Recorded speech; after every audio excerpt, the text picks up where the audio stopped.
مکرمہ، مدینہ منورہ اور وہاں سے آگے تمام یورپی ممالک، بالخصوص برطانیہ، France, Spain, Italy, Germany, Sweden اور وہاں سے بھی آگے ریاستہائے متحدہ امریکہ، ساؤتھ افریقہ اور جہاں جہاں اس وقت ARY ڈیجیٹل نیٹ ورک پر ہماری یہ خصوصی ٹرانسمیشن سلام یا زینب رضی اللہ تعالی عنہا دیکھی جا رہی ہیں، وہاں ٹیلی ویژن سیٹ کے سامنے موجود تمام ہی ناظرین کو انتہائی محبت، خلوص، ادب اور احترام کے ساتھ عامر لیاقت حسین کا السلام علیکم۔ ناظرین کرام، آج 10 محرم الحرام ہے۔ ہماری یہ خصوصی ٹرانسمیشن جسے آپ کل بھی دیکھ سکے تھے اور آج بھی انشاءاللہ رات گئے تک دیکھ سکیں گے، سیدہ زینب رضی اللہ تعالی عنہ کی ذات اقدس سے موسوم ہے۔ ناظرین کرام، کل اور انشاءاللہ آج، کل جو علماء نے گفتگو کی، کوشش کریں گے کہ آج بھی اسی اتحاد بین المسلمین، اسی محبت، اسی پیار کو اجاگر کریں کہ جس کی خاطر کربلا کے تپتے ہوئے میدان میں امام عالی مقام سیدنا حسین رضی اللہ تعالی عنہ، ان کے اصحاب و اعوان اور ان کے گھر والوں نے 3 دن کے پیاسے رہ کر اپنی جان آخری کے سپرد کر دی۔ وہ کہ ہم آج تقسیم در تقسیم ہیں، لیکن ایک امام کی ذات ہے ناظرین کرام، ایک امام کی قربانی ہے جو ہمیں متحد ہونے کے لیے آواز دیتی ہے۔ ناظرین کرام، امام علی مقام گئے نہیں ہیں، وہ آج بھی حیات ہے۔ ہر وہ شہید حیات ہے جس نے اسلام کی سربلندی کے لیے اپنا سر کٹایا اور امام علی مقام سیدنا حسین رضی اللہ تعالی عنہ کی سنت پر چلتا رہا۔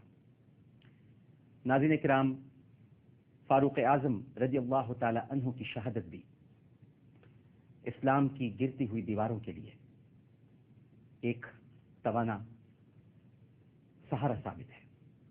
اسی طرح سے حضرت عثمان غنی رضی اللہ تعالی عنہ کی شہادت کہ انہیں بھی 3 دن کا پیاسا رہ کر شہید کیا گیا، انہوں نے بھی اپنے لہو سے اس دین کی آبیاری کی ہے۔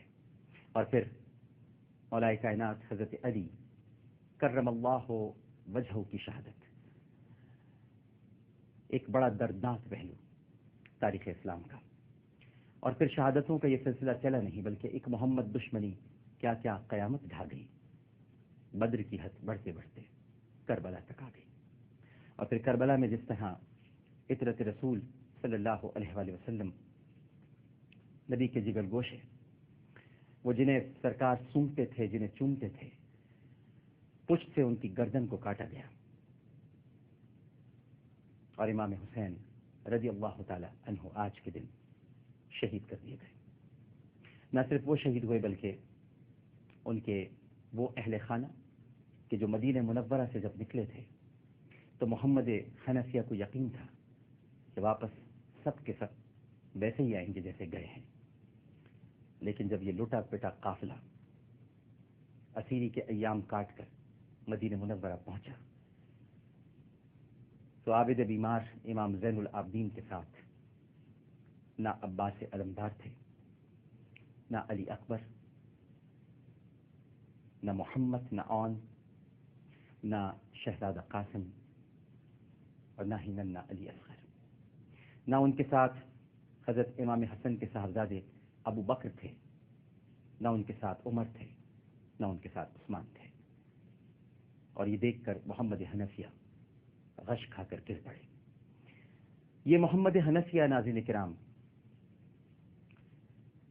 حضرت علی کرم اللہ وجہہ کے وہی قابل فخر سپوت ہیں جن پر مولا کائنات کو بڑا ناز ہے۔ 2 بچوں پر بڑا ناز ہے، ایک تو عباس پر اور ایک محمد حنفیہ پر۔ حسنین کریمین تو مولا کائنات سیدنا علی کرم اللہ وجہہ کے قول کے مطابق ان کے بچے ہی نہیں تھے، کیونکہ آیت مباہلہ کے بعد ابناءنا و ابناءکم، نساءنا و نساءکم، انفسنا و انفسکم، پنجتن کا ذکر قرآن پاک میں یہاں موجود ہے، ڈرائیو کیا گیا ہے پنجتن لفظ ان آیات سے، ابناءنا و ابناءکم، تم اپنے بچے لاؤ، ہم اپنے بچے لاتے ہیں۔ اور بچے کون تھے؟ رسول کی چادر میں حسنین کریمین، اور اس دن سے ہی حسنین کریمین کو فرزند رسول صلی اللہ علیہ وآلہ وسلم کہا جاتا ہے۔ نساءنا و نساءکم، اور کون نساء تھی؟ سیدۃ النساء اہل جنہ، انفسنا و انفسکم، نفس کون تھا؟ علی کرم اللہ وجہہ۔ تو ناظرین کرام، یہ جو محمد حنفیہ ہیں، سیدنا ابو بکر صدیق رضی اللہ تعالی عنہ نے جب جھوٹے نبی کا خاتمہ کیا، ختم نبوت کی حفاظت کا ذمہ اٹھایا، اور ختم نبوت کی پاسداری سب سے پہلے سیدنا ابو بکر صدیق رضی اللہ تعالی عنہ نے کی، اور ان کے بعد پھر امام علی مقام سیدنا حسین رضی اللہ تعالی عنہ تک یہ سلسلہ پہنچا، اور اب تک ختم نبوت کی حفاظت کے لیے یہ سلسلہ جاری و ساری ہے۔ اور جب مسیلمہ کذاب کو قتل کیا گیا، اس کا قبیلہ حنفیہ تھا، اور اس جنگ کے بعد سیدنا ابو بکر صدیق رضی اللہ تعالی عنہ نے مولا کائنات حضرت علی کرم اللہ وجہہ کی خدمت میں ایک خاتون بھیجی جو اس قبیلے سے تھی، اور انہی کے بطن سے محمد پیدا ہوئے، جن کو محمد حنفیہ کہا جاتا ہے۔ محمد حنفیہ عباس، حسین، حسن۔ ناظرین کرام، اب 3 بچے تو نہیں رہے، محمد حنفیہ ہیں، اور جیسے ہی محمد حنفیہ نے امام زین العابدین کو تکلیف سے کراہتے ہوئے چلتے ہوئے دیکھا، کیونکہ وہ اس وقت کرا رہے تھے کہ جب آپ نے ان کو سینے سے لگایا، دلاسا دینے کی کوشش کی، تو عابد بیمار نے کہا کہ چچا جان زیادہ زور سے نہ بھیجیے، کہ اب بھی پیٹھ پر زنجیروں کے نشان ہیں، توق کا درد اب بھی گلے میں محسوس کرتا ہوں، پاؤں اٹھتے ہوئے لڑکھڑاتے ہیں کیونکہ بیڑیاں پہنا کے رکھا گیا تھا۔ اس وقت محمد حنفیہ کو اپنے بابا جان کا خطبہ یاد آیا۔ میں آپ کو اس خطبے کے چند اقتباسات سناتا ہوں۔ حضرت علی کرم اللہ وجہہ کا خطبہ، جو آپ نے بیعت کے بعد مدینے میں جب آپ کی بیعت ہوئی تو آپ نے فرمایا، آپ نے ارشاد فرمایا، میں اپنے قول کا ذمہ دار اور اپنے قول کی صحت کا ضامن ہوں۔ جس شخص کو اس کے دیدہ عبرت نے گزشتہ عقوبتیں واضح طور سے دکھا دی ہوں، اسے تقوی شبہات میں اندھا دھند کودنے سے روک لیتا ہے۔ تمہیں جاننا چاہیے کہ تمہارے لیے وہی ابتلاءات پھر پلٹ آئے ہیں جو نبی کریم صلی اللہ علیہ وآلہ وسلم کی بعثت کے وقت تھے۔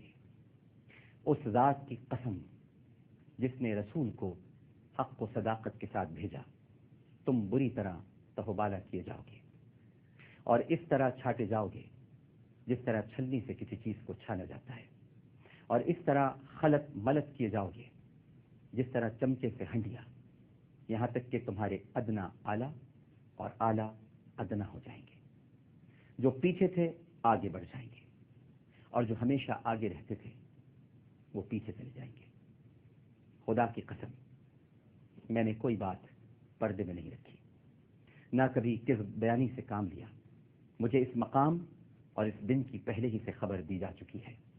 معلوم ہونا چاہیے کہ گناہ ان سرکش گھوڑوں کی مانند ہیں جن پر ان کے سواروں کو سوار کر دیا گیا ہو، اور باگیں بھی ان کی اتار دی گئی ہوں، اور وہی لے جا کر انہیں دوزخ میں پھاند پڑیں۔ اور تقوی رام کی ہوئی سواریوں کے مانند ہیں جن پر ان کے سواروں کو سوار کیا گیا ہو، اس طرح کے باغیں ان کے ہاتھ میں دے دی گئی ہوں، اور وہ انہیں بااطمینان لے جا کر جنت میں اتارتے ہیں۔ ایک حق ہوتا ہے اور ایک باطل، اور کچھ حق والے ہوتے ہیں، کچھ باطل والے۔ اب اگر باطل زیادہ ہو گیا تو یہ پہلے بھی بہت ہوتا رہا ہے، اور اگر حق کم ہو گیا تو بسا اوقات ایسا ہوا ہے، اور بہت ممکن ہے کہ وہ اس کے بعد باطل پر چھا جائے۔